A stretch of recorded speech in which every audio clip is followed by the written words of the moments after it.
guys, we are at Bithome's mining farm in South Dakota.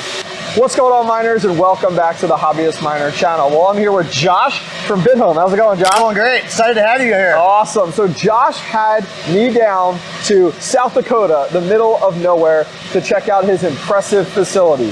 So Josh, tell us a little bit about your mining farm here. What is the size of this building? Because it looks massive. Yeah, so this is the Bithome mining facility. This is a 40,000 square foot building. Okay. And kind of in the main area that we have right here there's about 35,000 square feet, and then we have a section of offices over here that's available. And then we also, this building's about 400 feet long. Yeah, it's long. Yeah, it really is. It's very long and about 100 feet wide. Yeah. So it's really served out to be conducive for the mining facility that we've set up here. Yeah, it's a fantastic design. The 100 feet in depth really works well for mining. We'll talk a little bit about that in a minute with your airflow. So you got this massive wall behind us. We're going to take a look in just a minute. But how much Bitcoin hash rate are you running today? Yeah, right now with what we have up and running, we're doing about 73, in between 70 and 73 petahash, depending on what the temperatures are and things like that. But yeah, we try to target that 73 petahash, 72 petahash. Okay. So strictly Bitcoin mining at this part of the facility. Yep. And then on top of that, how many watts are you guys consuming, or how many megawatts are you consuming? Right now we're using about 3 megawatts. Okay. We have another about 3 megawatts that's kind of ready to go and ready to be deployed. So total, this whole facility right now can hold about 6 megawatts with a little bit of room for expansion. I mean, we definitely have plenty of space. And can maybe get some more power down the road. Absolutely. So guys, let's go ahead and take a look at the miners. All right, Josh, so we're in front of this massive ASIC wall. It has multiple sides, this really cool octagon style shape. And what are we running here? Because we just see massive fans going on right now. Yeah, so these are the 𝗏𝗶𝗴 machines, they're called. The what? They're called 𝗏𝗶𝗴. 𝗏𝗶𝗴. Not a lot of people are familiar with the 𝗏𝗶𝗴 machines. They're not really out there that much. You don't really see them around that much. There's some advantages and disadvantages to having the 𝗏𝗶𝗴 machines. With this setup, kind of the reason we did it like this is just ultimately to create the optimal airflow and kind of create this chamber of pressurized air that's really forcing all the air outside. Genius. Yes, and also the reason that's kind of set up right like this is our transformer is right outside of that wall. Oh, it's very convenient. Yes, and so anytime you're doing something like this, you have to consider the cost of that high cost cable that you're running, and you want to keep that cable as short as possible, right? Yep. And so that cable comes directly from the transformer right into the switch, which goes right into the machines. Everything is kind of just boom, boom, boom. So that was really a factor as well when setting up the wall kind of like this, is to try to keep the electrical just kind of as close as possible to the transformer, so you have more runs of cable. And then on top of that, the reason that these are kind of all interlocked like that is they kind of have this interlocking system to create one seamless wall of airflow. And so each one of those machines does 2,500 CFM. Wow, so you interlock that's a lot. all those together, you have kind of this powerful suction that has no air gaps kind of coming back out, you know what I mean? So everything kind of flows through with a real cool on this side and the wind speed, and then the real hot on the other side. So on these 𝗏𝗶𝗴 units, which most of my audience probably has never heard of before, I had heard the name around but never really looked at them. So tell us a little bit about individual hash rate and then the amount of watts it uses. Yeah, in this building we have a couple of different 𝗏𝗶𝗴 models. We have the older model and we have the newer model. And the newer model, called the 𝗏𝗏𝗏, is what's running here right now. Okay. And those do 183 terahashes at 6,300 watts. So I mean, they do take a lot of juice. Yeah. The efficiency is around 34, so it's comparable with some of what's on the market right now. But the 183 terahash is great, especially in the bull market when things are moving up. Yeah, because when did you get these originally, to give my audience some perspective? Yes. So I originally started setting up this whole facility in this building kind of real late 2020 and early 2021. So then 100 to 183 terahash was huge, like regardless of the watts during the last bear market or bull run, which makes sense there. Very cool. So I gotta ask, how do we service the units up there? Yeah, so right now we're up on the scissor lift, and we've got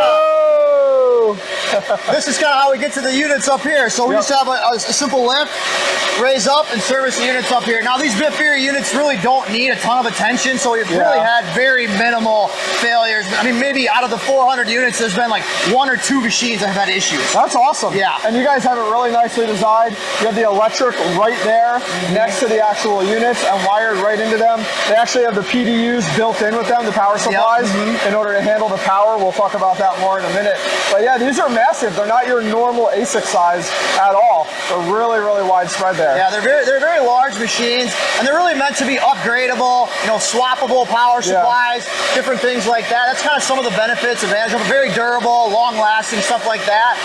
You know, they are a little bit less efficient, so there's some downside to it in the bear market. But long term, you know, we felt that this was a good option, especially at the time that we got these. So. Yeah, definitely, very cool. So Josh, I gotta ask, what is that area way over there? I see graphics cards. All right, Josh, so what are you doing with all of these graphics cards? Because there are hundreds of them here. Yeah, so originally I got started in GPU mining, and I had a huge passion. Yeah, attaboy. Huge passion for GPU mining, huge passion for Ethereum early on, you know. Yep. And so this has kind of been an accumulation over the last, you know, 5 years of collecting, you know, GPUs and building rigs and building out mining farms. I've had mining sheds. I've done things like that. And now after we moved into this facility, I kind of wanted to bring all the GPUs here and get everything in one spot. Okay. But Bithome's not just a crypto mining farm, it's a software development firm as well. Yeah, tell us a little bit about that. Like how do the two work hand in hand? Yes, so one of the things when Ethereum moved to proof of stake, unfortunately, you know, as you know, GPU mining was just not what it was when Ethereum was around. And so we really wanted to try to build a solution for GPU miners and for ourselves that really helps maximize GPU miners' earnings. Okay. So that's what the Bithome mining software and mining platform is. It's a mining software that allows you to mine the most profitable crypto for your system that's available. Okay. And then you can also take those earnings and stake them on the platform. So there's kind of an end-to-end seamless mine, stake, and manage your assets non-custodially on this platform. And so really the vision started as a way for us to leverage our own GPUs. And that's what we're doing here with these GPUs. We already have some of these GPUs running up on the system. These that are sitting here are getting ready to be put online on the Bithome system. And that's really the long-term goal, is to have all of our GPU mining farm up and running on the Bithome system so that we can maximize our own earnings. Yeah, so for those of you guys who haven't seen it, and I'll show you guys a little bit here, it isn't ready yet. It's we're just about there. Getting there. You're getting there, 100%. And so just like us traditional GPU miners, you can mine on the platform. Right now, it's a Windows desktop app with a focus on gamers and desktop there, with a plan to go to 𝗍𝗏/OS, which is awesome, in the near future. And you'll mine on the platform. And then something that I have found really attractive, that I think my community will about it, is one, it's self-custody wallets, which is awesome. So they're not stored directly on there. We hold the keys, not your keys, not your crypto. And then on top of that, you actually get to pick they call it the coin collector, which is really cool. I'll show you guys that here up on the screen. And you get to pick and choose what your portfolio looks like, eliminating the need for exchanges, for sites like TradeOgre or SafeTrade to convert. You just say, I'm gonna mine Ergo, but I wanna get paid out in Bitcoin. And it does everything for you. And it doesn't just do that, you also set your entire portfolio. You can select kind of a percentage of what you want your earnings to be. So if you wanna kind of build out a portfolio from your mining, you can do that. So you can select, hey, I wanna do 25% Bitcoin, 10% ETH, I wanna do 10% Avalanche and 10% Cosmos. You can. And then you take those those coins that can be staked, like ETH, Cosmos, Avalanche, for example, and you can go directly over to your wallet and you can stake those then and get additional rewards. Earn more, which is really, really cool. And then you also have the ability, as you have told me, is like at any time you can withdraw that to a separate address, nothing like that. So you guys have created this entire ecosystem for miners like myself to live in.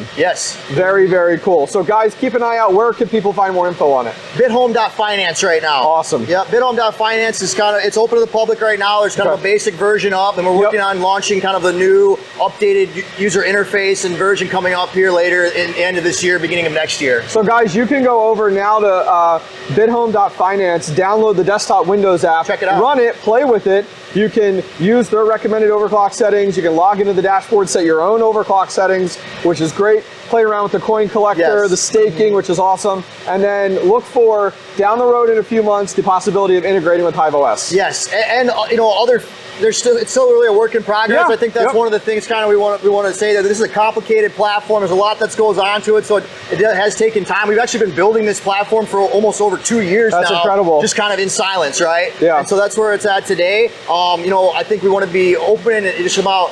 We're not going to get everything right all the time. Yep. But the goal is that we're going to be building an amazing product for GPU miners that are going to, you know, maximize their earnings. You know. Yeah, and it's very cool that you guys have your own farm here to do all the testing with. Yes. Which works out really, really well. That's been a big part of this whole process, is like having the developers be able to have access to machines. So rigs readily available. Yes, and be able to test the different rigs, make sure that all the settings are working, make sure the whole interface is all working together. So that's really, I mean, without all this, that wouldn't be possible. Exactly. All right, guys, let's check out the rest of the farm.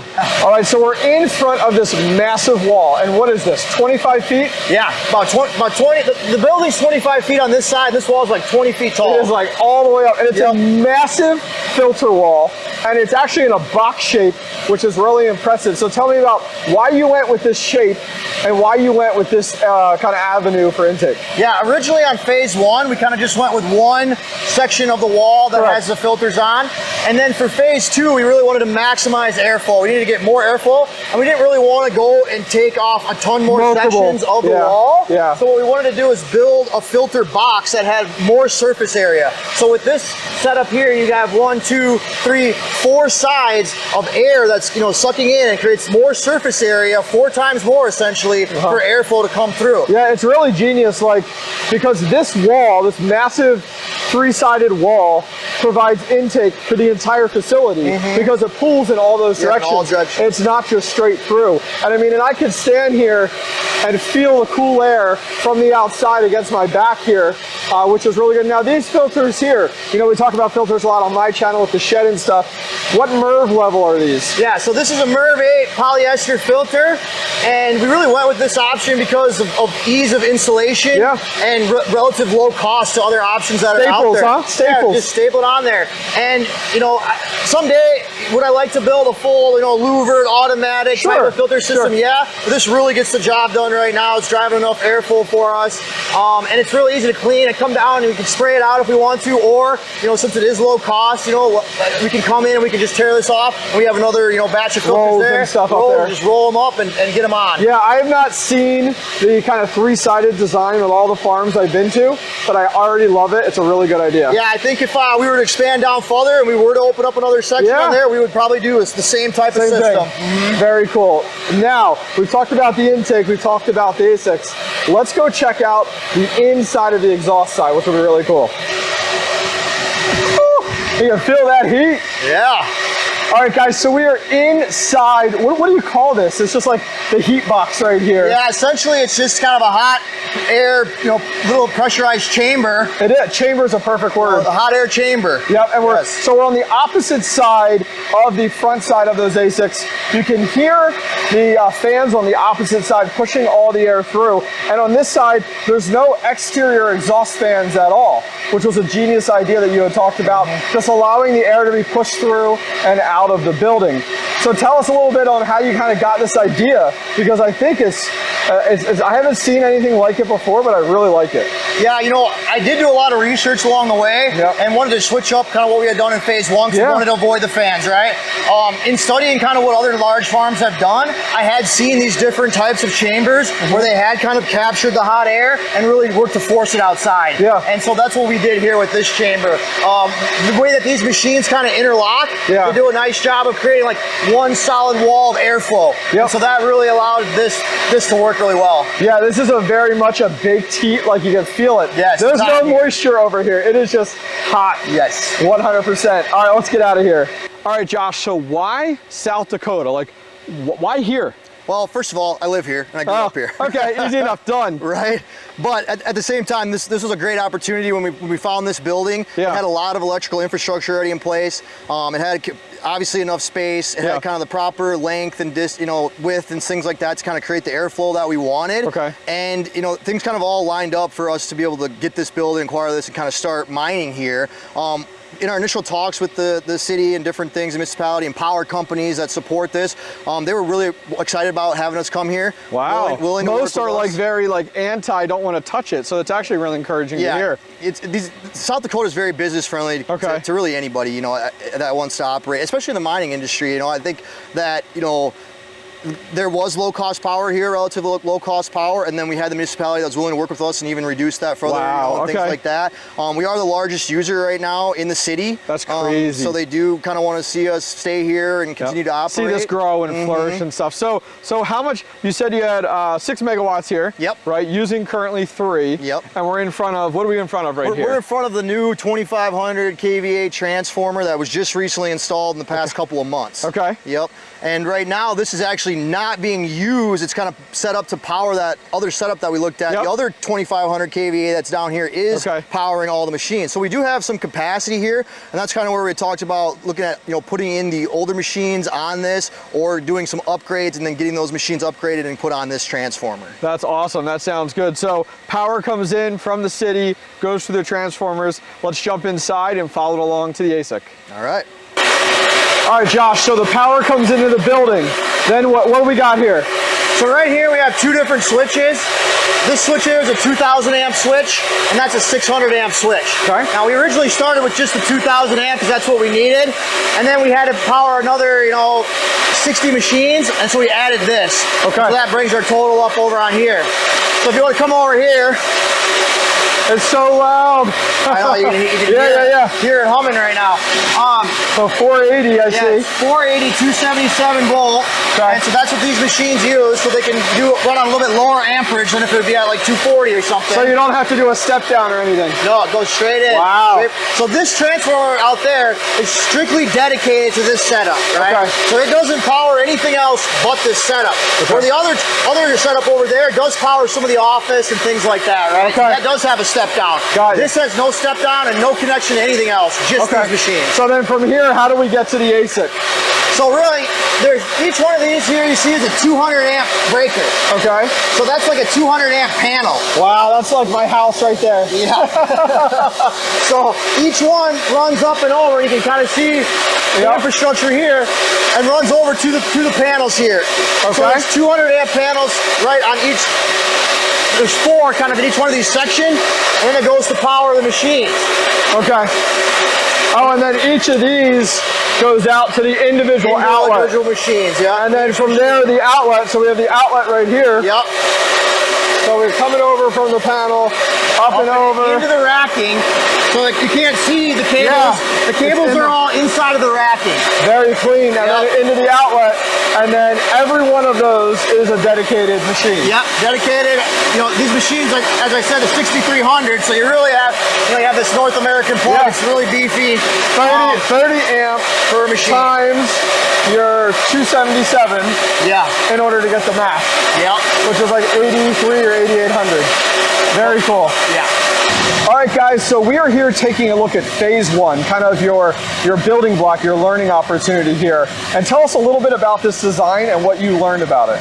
Yeah, so when we originally started this facility, late 2020, early 2021, we purchased 120 ASICs, right? Yeah. And we had enough power already in the building, already set up for that. So we then kind of branched off of our control room there and got this setup going. So this setup here, call it phase 1, has 105 ASICs running on that first switch in there with our transformer outside. And that's kind of this setup is more of a tunnel setup. Yeah, I was saying it's exactly what it is. It essentially captures all the heat kind of in these tunnel systems. Yeah. And then there's exhaust behind there with temperature controlled fans that will kind of go up on and off based on temperature in this area, and then really just work to force and trap all that hot air and just shove it right outside. So we'll take a look inside here in just a minute at the tunnel and the exhaust side of it. You're using the ASICs as your actual intake, pulling the air through and blowing the hot air into the tunnel. All right, Josh, so what have you learned from this phase 1 tunnel that you kind of changed up with phase 2?